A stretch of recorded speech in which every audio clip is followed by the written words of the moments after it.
तितली का संघर्ष। एक बार एक आदमी को अपने गार्डन में टहलते हुए किसी टहनी से लटकता हुआ एक तितली का कोकून दिखाई पड़ा।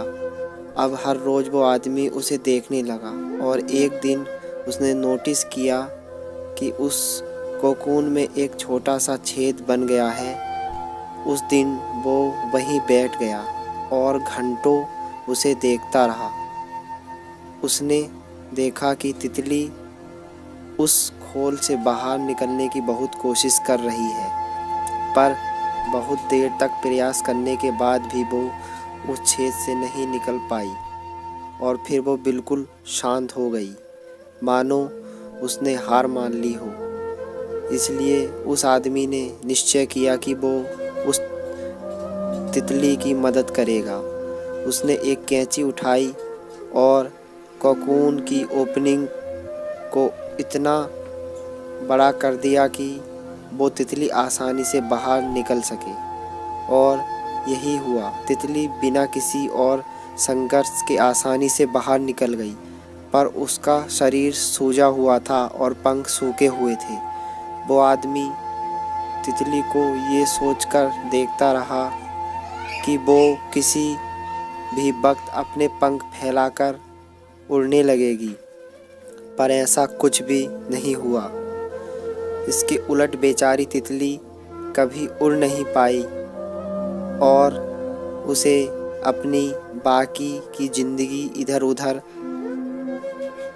घसीटते हुए बितानी पड़ी।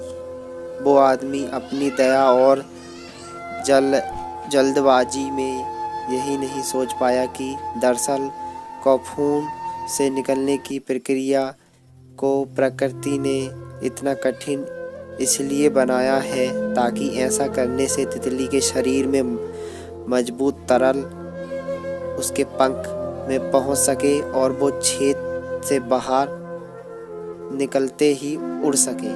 वास्तव में कभी कभी हमारे जीवन में संघर्ष की वो चीज़ें होती हैं जिनकी हमें सचमुच आवश्यकता होती है। यदि हम बिना किसी स्ट्रगल के सब कुछ अब पाने लगे तो भी आप अपंग के समान हो जाएंगे। बिना परिश्रम और संघर्ष के हम कभी उतने मजबूत नहीं बन सकते जितना हमारी क्षमता है। इसलिए जीवन में आने वाली कठिन पलों को सकारात्मक दृष्टिकोण से देखिए। वो आपको कुछ सिखा जाएंगे जो आपकी ज़िंदगी की उड़ान को पॉसिबल बनाएंगे। सो फ्रेंड, हमारी बताई हुई स्टोरी आपको पसंद आती तो हमारी स्टोरी को प्लीज़ लाइक और चैनल को सब्सक्राइब करें। Thank you.